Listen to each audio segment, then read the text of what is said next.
Alors j'ai trouvé ce petit comparatif entre les saisons 24 et 25 au niveau du calendrier. Donc à gauche 2024, à droite 2025.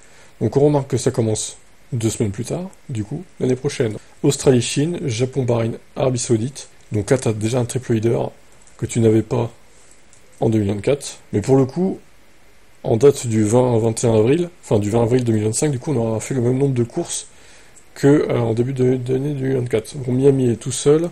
Ensuite, tu as un autre triple leader, Imola, Monaco, Espagne. Donc là, très clairement, tu as déjà fait une course de plus en 2025. Le Canada a été déplacé d'une semaine.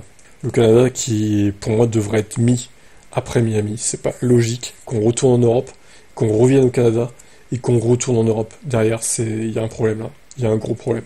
Donc, Grande-Bretagne et Autriche, c'est la même date. Et on a fait 12 courses pareilles qu'en 2024. Donc, pour l'instant, c'est équivalent. Alors, je ne comprends pas, en 2025, il y a 3 semaines de pause entre la Grande-Bretagne et la Belgique.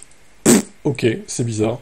Et la Hongrie a été déplacée, du coup, le 3 août, alors que la Hongrie était avant la Belgique, en 2024. Ce qui décale également la pause estivale, finalement, qui commencera donc le 3 août, enfin le 4, du coup, pour se terminer une semaine plus tard, fin août, avec le retour aux Pays-Bas. Donc Pays-Bas-Monza, pareil.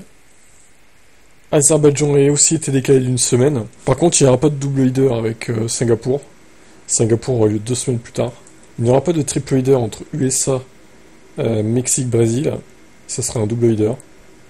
Et le dernier triple leader, donc, le même qu'en 2024. Et ça se finira à un jour près. Bon, bah, vu qu'il y a un décalage avec les jours bissextiles, les années bissextiles et tout, c'est normal qu'il y ait un décalage. Mais c'est pareil, quoi. Ça se finit pareil.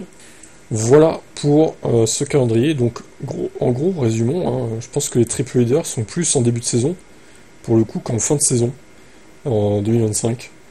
Il y a juste le dernier triple leader, quoi, en fin de saison. Sinon, au mieux, c'est que des double leaders. Alors qu'en 2024, bah, il y a des triple leaders aussi en fin de saison, au final. Surtout celui-là, là, USA, Mexique, Brésil. Voilà pour cette petite comparaison, si on peut appeler ça comme ça, entre les deux calendriers. Vous préférez lequel, les calendriers, vous? Moi, je trouve qu'ils se ressemblent pas mal quand même.